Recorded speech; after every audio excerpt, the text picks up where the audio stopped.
La heroína de esta historia residía en el pintoresco pueblo de Laurel, en el condado de Yellowstone, Montana, Estados Unidos, hogar de tan solo 7.000 almas. Su nombre era Lori Bray, una mujer de 57 años en el año 2019. Conocida por su cálida y amable naturaleza, llevaba una vida recluida con sus 2 amados perros. Aquellos que tuvieron el placer de conocerla la consideraban una de las personas más bondadosas que jamás hayan pisado la tierra. No pasaba un día sin que mimara o llamara por teléfono al menos a uno de sus 5 nietos, hijos, hermanos o sus 8 sobrinos y sobrinas. Lori cultivaba vínculos estrechos con todos sus parientes y vecinos. Sin embargo, como a menudo dicta el destino, los opuestos se atraen, y esto rara vez conduce a resultados favorables.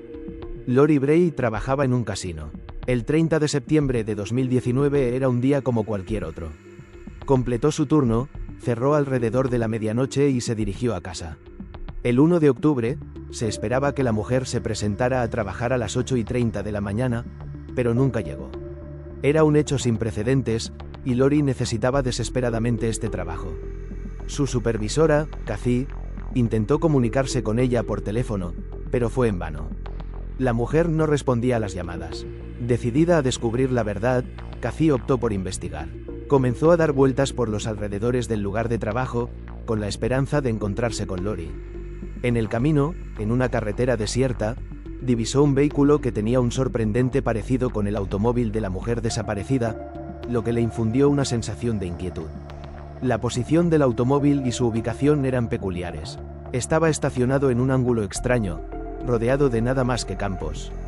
La compañera de trabajo de Lori sabía que ella no habría tomado esta ruta, ya que estaba en la dirección opuesta a su residencia. No había otras viviendas o establecimientos en la zona, por lo que Lori no tenía motivos para estar allí. A primera vista, parecía como si alguien estuviera sentado detrás del volante, pero su identidad seguía siendo un misterio.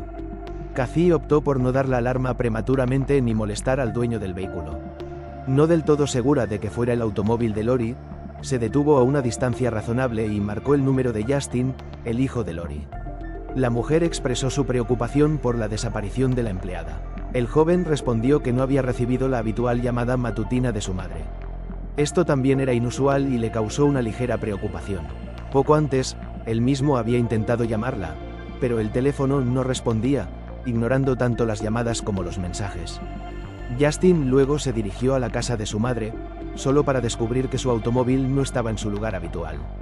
Nadie abrió la puerta y, a pesar de mirar por las ventanas, no vio a nadie dentro.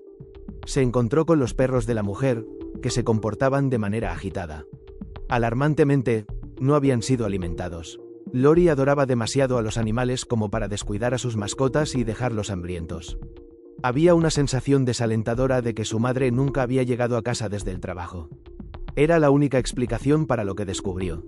Justin buscó en el área alrededor de la casa pero no encontró nada de interés.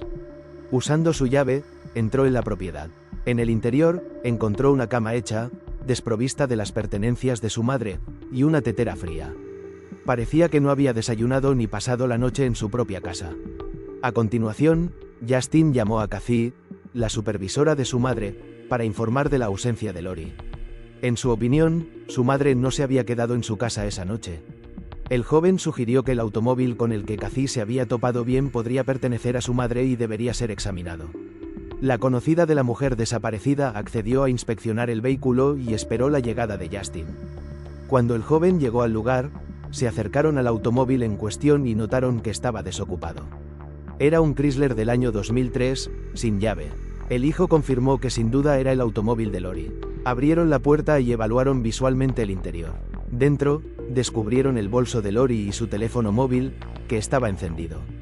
Mostraba numerosas llamadas perdidas. Como la mujer no fue encontrada dentro del vehículo y había manchas de sangre evidentes, decidieron no realizar más exámenes para preservar pruebas cruciales y, en su lugar, llamaron a la policía. Temían que algo siniestro le hubiera sucedido a Lori, poniéndola en grave peligro. Kathy y Justin no perdieron tiempo en marcar el 911, el número de emergencia, y esperaron a que llegaran los agentes de policía. En el momento en que la policía abrió el automóvil, comenzaron a descubrir una pista ominosa tras otra. El interior estaba plagado de manchas de sangre distintas, que cubrían una parte significativa del asiento del conductor. Era visible una huella de bota sucia de hombre. Cerca yacían los zapatos sucios de la mujer desaparecida y su ropa hecha jirones. Se encontró su ropa interior, rasgada y ensangrentada. Se hizo evidente que no simplemente se los habían quitado, sino que habían sido arrancados por la fuerza, como lo demostraban los cierres rotos en los tirantes del sujetador. Todo apuntaba a un suceso siniestro, lo que llevó a la policía a declarar a Lori Bray como desaparecida e iniciar una búsqueda. Se sospechaba que la mujer había sido atacada y que tal vez ya no estaba viva. Toda la comunidad que rodeaba la casa de Lori reaccionó con fuerza ante este evento. La gente compartió publicaciones sobre la desaparición de la mujer en sus plataformas de redes sociales. Distribuyeron volantes y participaron en la búsqueda de la mujer desaparecida. Todos estaban preocupados por la bondadosa Lori. Eran muy conscientes de su profundo amor por los animales, ya que repetidamente había acogido a perros para darles refugio temporal hasta que pudieran encontrar nuevos dueños. Naturalmente, una persona así nunca abandonaría a dos mascotas para que se valieran por sí mismas. Al mismo tiempo, era una zona excepcionalmente tranquila donde ocurrían pocos o ningún incidente. Cualquier disturbio asociado con agresiones era extremadamente raro y provocaba reacciones intensas por parte de los residentes locales.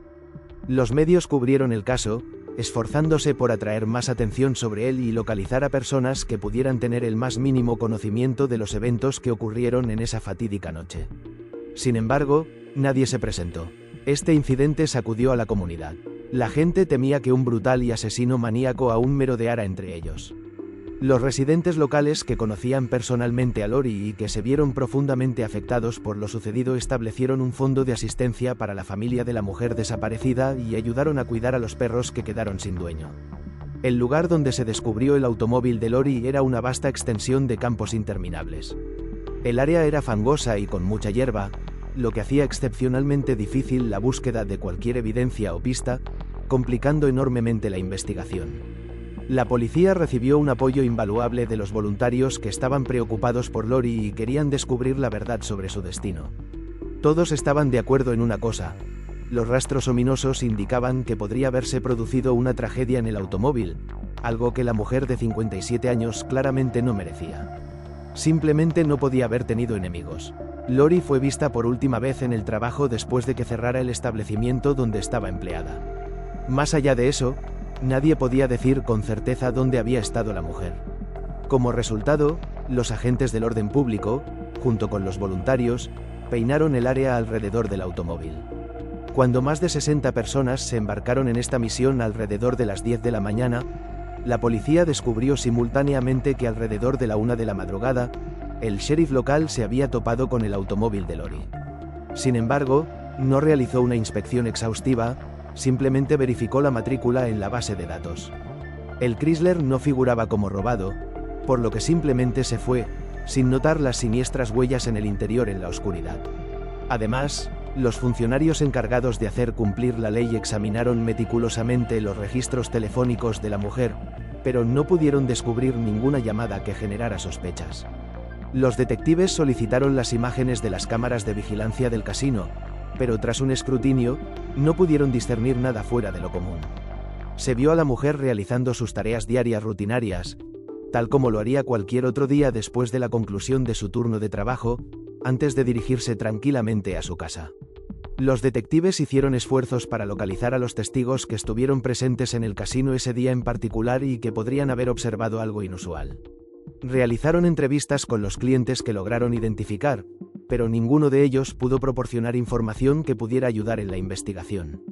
Basándose en el análisis de las imágenes de la cámara de vigilancia, se determinó que el número de visitantes ese día fue relativamente bajo. En las últimas 2 horas antes de su partida, Lori Bray entabló solo un puñado de breves intercambios con los clientes. Estas interacciones involucraron a 2 mujeres comunes en el bar. Además, alrededor de las 11 de la noche, un joven entró en el casino y Lori le sirvió una bebida. Como parte de sus deberes habituales, verificó su identificación para asegurarse de que fuera mayor de edad.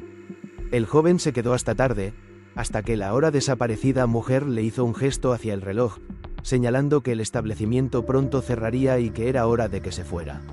Sin embargo, después de ese incidente, no ocurrió nada sospechoso dentro del casino. El joven se retiró en silencio y, Posteriormente, Lori partió de las instalaciones del casino.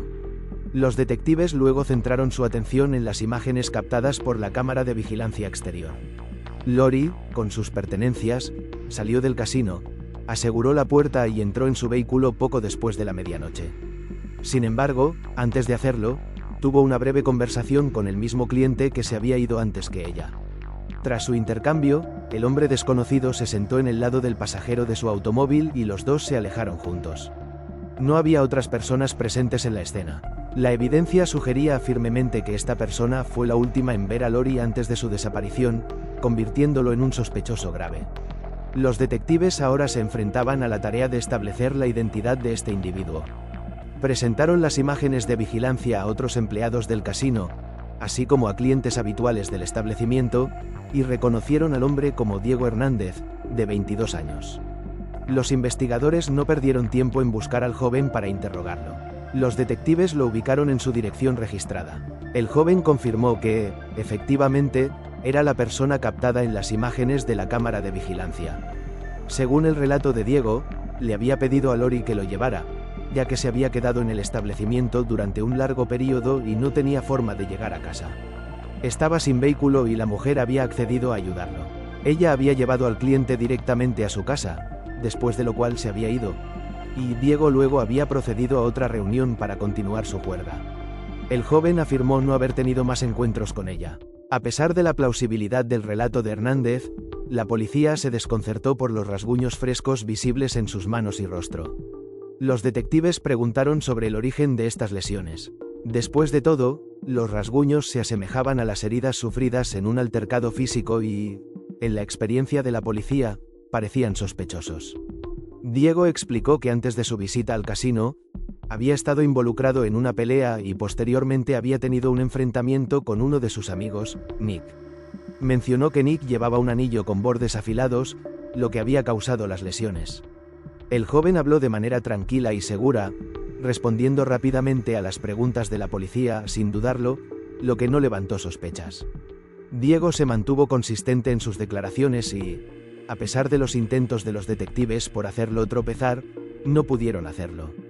Como resultado, los agentes del orden se retiraron tan pronto como recibieron respuestas satisfactorias.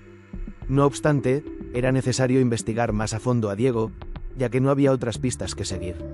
En consecuencia, los detectives hicieron una visita a su amigo Nick, con quien supuestamente había tenido una disputa poco antes de la desaparición de la mujer. El amigo corroboró que, efectivamente, se habían encontrado un par de días antes, pero negó la ocurrencia de cualquier altercado físico entre ellos, afirmando que Hernández ya tenía rasguños en la cara cuando se encontraron. Además, mencionó que durante su encuentro más reciente, Diego había estado muy agitado y había exhibido un comportamiento inapropiado. Debido a esto, había considerado necesario sacar a su amigo de su vehículo empujándolo por la fuerza.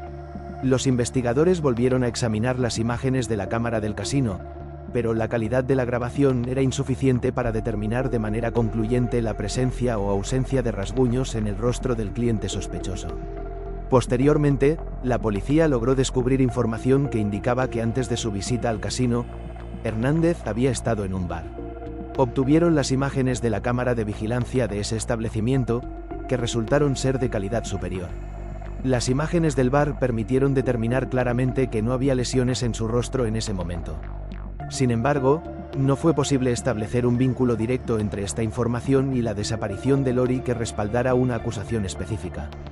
La evidencia simplemente se quedó corta. A medida que los investigadores persistían en recopilar información, a las 7:30 de la tarde del mismo día, un individuo contactó a la policía, informando el descubrimiento del cuerpo de una mujer desnuda mientras conducía un vehículo todoterreno en el bosque.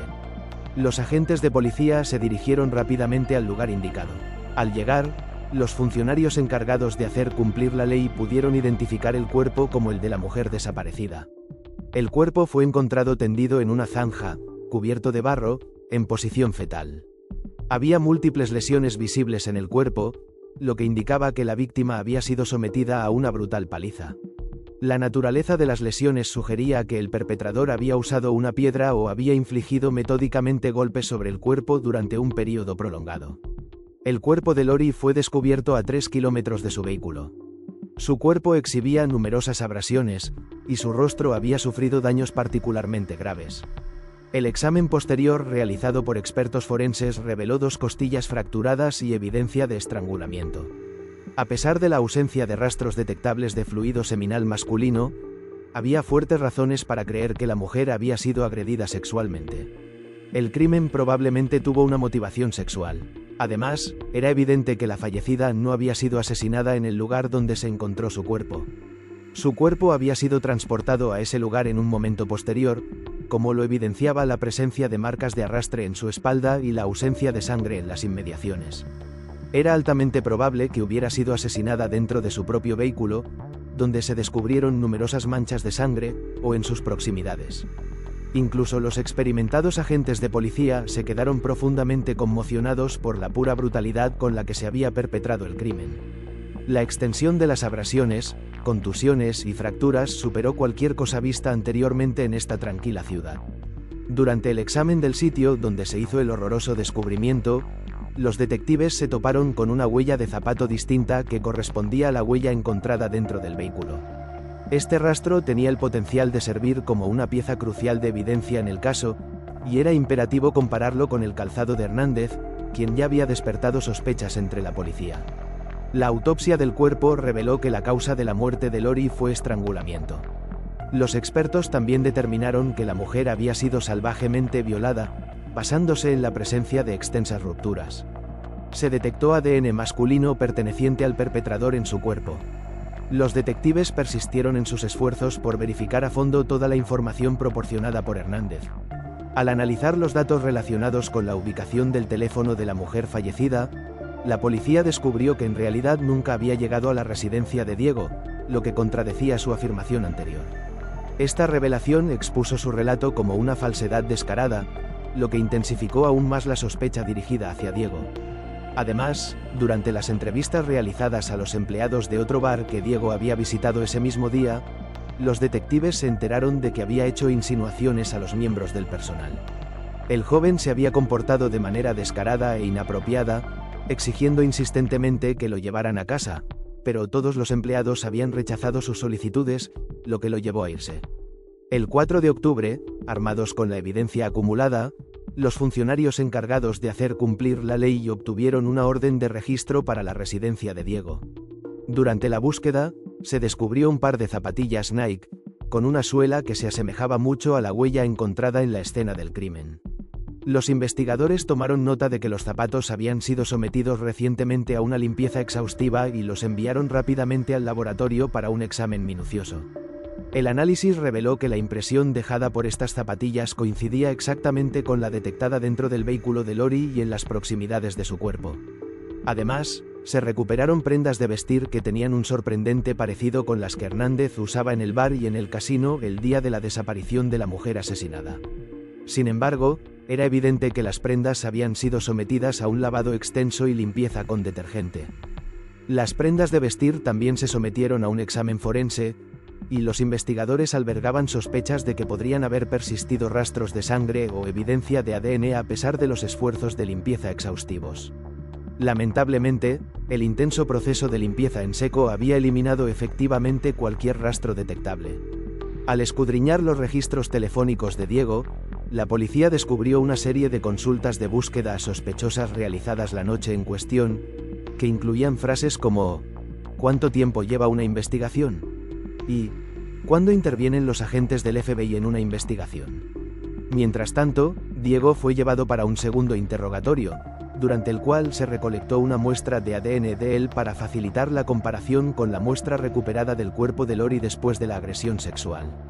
El comportamiento del sospechoso cambió instantáneamente, mostrando signos de nerviosismo, y procedió a alterar su testimonio anterior. Diego proporcionó un relato revisado, afirmando que él y Lori se habían conocido durante un período prolongado y habían mantenido una comunicación regular. Admitió que, de hecho, habían estado presentes en el lugar donde se descubrió el automóvil. Según su declaración actualizada, se habían detenido en un área apartada para conversar. Mientras fumaban, supuestamente se desarrolló una atracción mutua entre ellos, que culminó en relaciones sexuales. Después de un breve intercambio, el sospechoso afirmó haberse simplemente marchado, profesando ignorancia sobre los eventos posteriores que le sucedieron a la fallecida. Los agentes de la ley presentes durante el interrogatorio expresaron escepticismo hacia esta narrativa, ya que no se sabía que Lori hubiera participado en asuntos clandestinos de este tipo. Parecía completamente fuera de carácter para ella. Además, la sustancial diferencia de edad entre ellos, que abarcaba 35 años, levantó sospechas. Quienes conocían a Lori afirmaron que era altamente improbable que una mujer madura que dedicaba su tiempo libre a sus hijos y nietos se involucrara con un individuo tan joven. Simplemente carecía tanto del tiempo como de la inclinación para tales actividades. Además, salió a la luz que unos años antes, ella se había liberado con gran dificultad de una relación tóxica. A raíz de esa experiencia, se informó que la mujer había resuelto evitar cualquier enredo romántico futuro, jurando no volver a involucrarse con nadie.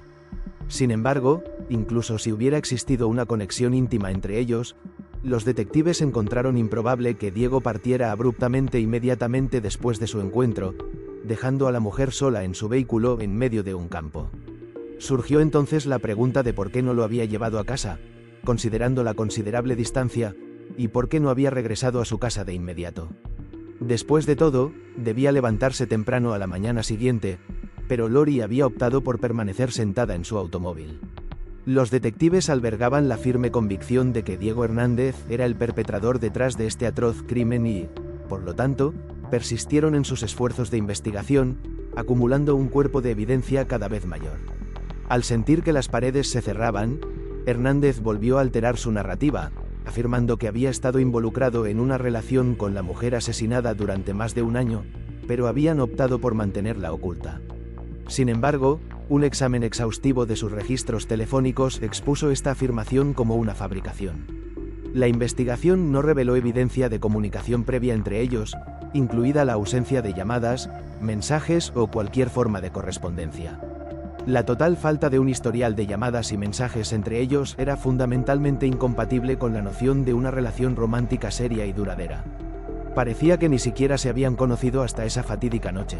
Además, si de hecho se hubieran conocido y hubieran estado saliendo durante un año entero, surgía la pregunta de por qué Lori no lo había presentado a sus amigos o familiares. Además, si lo conocía, ¿por qué le habría pedido identificación? Estas inconsistencias hicieron que su relato fuera totalmente inverosímil y carente de credibilidad. El 8 de octubre de 2019, Diego Hernández fue detenido y puesto bajo custodia, enfrentando cargos de asesinato en primer grado. Este acontecimiento conmocionó a la comunidad local, ya que quienes conocían al acusado lo habían percibido como un individuo tranquilo y cortés. Antes de este incidente, no había mostrado indicios de crueldad, agresión o propensión a la violencia, presentándose como una persona tranquila y discreta. Sin embargo, todas las pruebas apuntaban directamente hacia él. La fiscalía sostuvo que el crimen constituía un asesinato brutal. Argumentaron que Diego había solicitado un viaje a la bondadosa y complaciente Lori, a lo que ella había accedido. La naturaleza confiada de la mujer y su inclinación a ver lo mejor en los demás la habían cegado ante las siniestras intenciones albergadas por el joven. Según la narrativa de la fiscalía, durante el transcurso del viaje, Diego había hecho insinuaciones no deseadas hacia Lori, las cuales ella había rechazado firmemente. En respuesta a su rechazo, él supuestamente había lanzado un ataque vicioso, sometiendo a la mujer a una brutal paliza en un lugar remoto, antes de proceder a violarla y estrangular Elea. Las marcas y lesiones distintivas observadas en el cuerpo de la fallecida corroboraron esta secuencia de eventos. Se detectaron rastros de su ADN dentro del vehículo y posteriormente se encontraron debajo de las uñas de la víctima. La evidencia sugería que Lori había resistido ferozmente y luchado por su vida hasta el final, infligiendo rasguños defensivos en el rostro de su agresor en el proceso. El juicio del Hernández de 24 años comenzó en marzo de 2021, luego de un periodo prolongado dedicado a reconstruir meticulosamente toda la cadena de eventos. A lo largo del proceso, Diego mantuvo firmemente su inocencia, negando vehementemente cualquier culpabilidad a pesar de las abrumadoras pruebas presentadas en su contra. El acusado persistió en su afirmación de que él y la fallecida habían estado involucrados en una relación romántica, una aseveración que fue recibida con escepticismo universal. Esta noción fue refutada enérgicamente por los hijos, amigos y colegas de Lori, todos los cuales poseían un conocimiento íntimo de su vida personal. El fiscal argumentó que Diego Hernández era un individuo depredador que no había podido resistir el atractivo de una mujer hermosa. Aprovechando su amabilidad y las circunstancias oportunas, supuestamente había lanzado un ataque alimentado por sus fantasías depravadas.